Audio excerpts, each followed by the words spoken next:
ព្រះរាជាណាចក្រកម្ពុជាជាតិសាសនាព្រះមហាក្សត្រលិខិតចំហ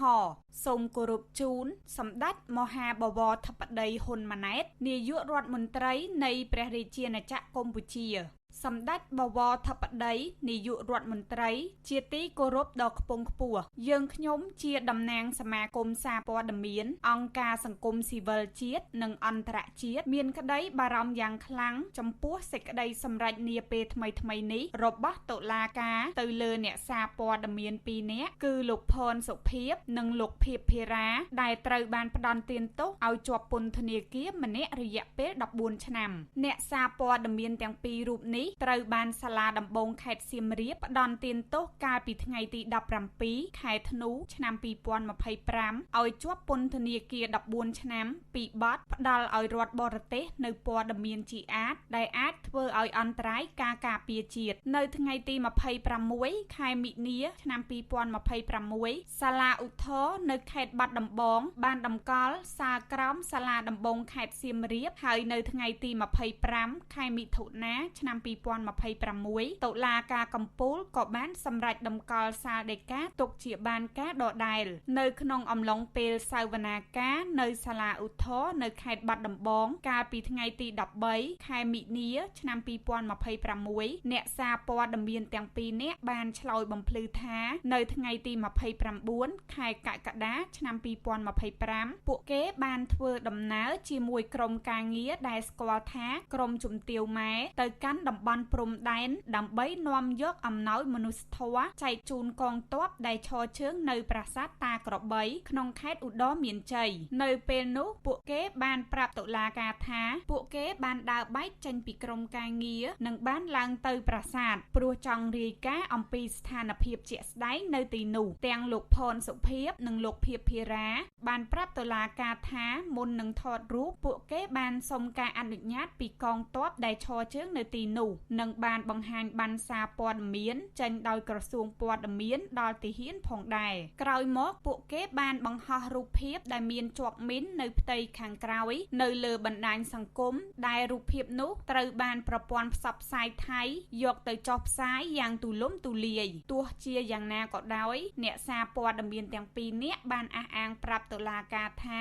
ពួកគេមិនមានចេតនាផ្ដល់ព័ត៌មានដល់ប្រទេសថៃឡើយក្នុងសវនាការនៅតុលាការកំពូលកាលពីថ្ងៃទី19ខែមិថុនាឆ្នាំ2026អ្នកសារព័ត៌មានទាំងពីរនាក់បានបន្តអះអាងថាពួកគេគ្មានចេតនាផ្ដល់ព័ត៌មានឲ្យបរទេសឡើយនិងបានស្នើសុំឲ្យតុលាការទម្លាក់ចោលបទចោទប្រកាន់នេះជាការផ្ដន្ទាទោសដ៏ធ្ងន់ធ្ងរបំផុតចំពោះអ្នកសារព័ត៌មាននៅក្នុងប្រទេសកម្ពុជានិងបង្កឲ្យមានក្តីកង្វល់យ៉ាងខ្លាំងអំពីសេរីភាពនៃការបញ្ចេញមតិសេរីភាពសារព័ត៌មាននិងការប្រើប្រាស់ច្បាប់ស្តីពីសន្តិសុខជាតិមកលើអ្នកសារព័ត៌មានក្នុងនាមជារដ្ឋភាគីនៃកតិកាសញ្ញាអន្តរជាតិស្តីពីសិទ្ធិពលរដ្ឋនិងសិទ្ធិនយោបាយហៅកាត់ថា ICCPR កម្ពុជាមានកាតព្វកិច្ចគោរពនិងការពារសិទ្ធិសេរីភាពនៃការបញ្ចេញមតិសិទ្ធិទទួលបានព័ត៌មានសិទ្ធិសេរីភាពបុគ្គល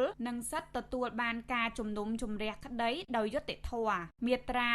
19នៃ ICCPR ធានានៅសិទ្ធិក្នុងការស្វែងរកទទួលនិងផ្សព្វផ្សាយព័ត៌មាននិងគំនិតគ្រប់ប្រភេទករណីនេះក៏បានធ្វើឲ្យប៉ះពាល់ដល់ការបដិញ្ញាចិត្តរបស់រដ្ឋាភិបាលក្នុងការអនុវត្តអនុសាសន៍ដែលខ្លួនបានទទួលយកក្នុងអំឡុងពេលនៃការត្រួតពិនិត្យជាសកលតាមកាលកំណត់ជាពិសេសបញ្ហាដែលពាក់ព័ន្ធនឹងសេរីភាពសារព័ត៌មាននិងសេរីភាពបញ្ចេញមតិការបដិញ្ញាចិត្តរបស់រដ្ឋាភិបាលក្នុងការលើកកម្ពស់សារព័ត៌មានសេរីនិងឯករាជ្យមានសារៈសំខាន់ណាស់ជាពិសេសសម្រាប់ការកសាងទំនុកចិត្តនិងភាពជឿជាក់លើឆាកអន្តរជាតិទោះបីជាសន្តិសុខជាតិគឺជាកង្វល់ដ៏ត្រឹមត្រូវសម្រាប់គ្រប់រដ្ឋទាំងអស់ក៏ដោយការដាក់កម្រិតលើសេរីភាពបញ្ចេញមតិនិងសកម្មភាពសារព័ត៌មានគួរតែមានភាពចាំបាច់សមាមាត្រនិងស្របទៅនឹងកាតព្វកិច្ចសិទ្ធិមនុស្សរបស់កម្ពុជាទាំងក្នុងរដ្ឋធម្មនុញ្ញនិងអន្ត ន្តរជាតិមាត្រា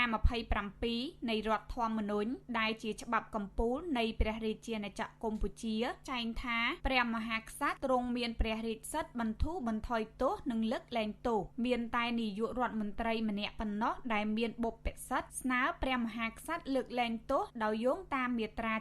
77នៃច្បាប់ស្តីពីពន្ធនាគារយើងខ្ញុំទាំងអស់គ្នាសូមស្នើសម្ដេចបវរធិបតីហ៊ុនម៉ាណែតនាយករដ្ឋមន្ត្រីនៃព្រះរាជាណាចក្រកម្ពុជាមេត្តាស្នើសុំព្រះមហាក្សត្រលើកលែងទោសដល់អ្នកសារព័ត៌មានទាំងពីររូបគឺលោកផនសុភីបនិងលោកភៀបភារាឲ្យមានសេរីភាពបានជួបជុំក្រុមគ្រួសារសាច់ញាតិនិងកូនតូចៗជាទីស្រឡាញ់របស់ពួកគាត់វិញនិងអាចឲ្យពួកគាត់ទាំងពីរបន្តការងារជាអ្នកសារព័ត៌មានបន្តទៀតសម្រាប់ព័ត៌មានបន្ថែមសូមតាក់ទងតាមរយៈលោកណុបវីនាយកប្រតិបត្តិសមាគមសម្ព័ន្ធអ្នកសារព័ត៌មានកម្ពុជាកម្ពុជាតាមរយៈលេខទូរស័ព្ទ012 519 261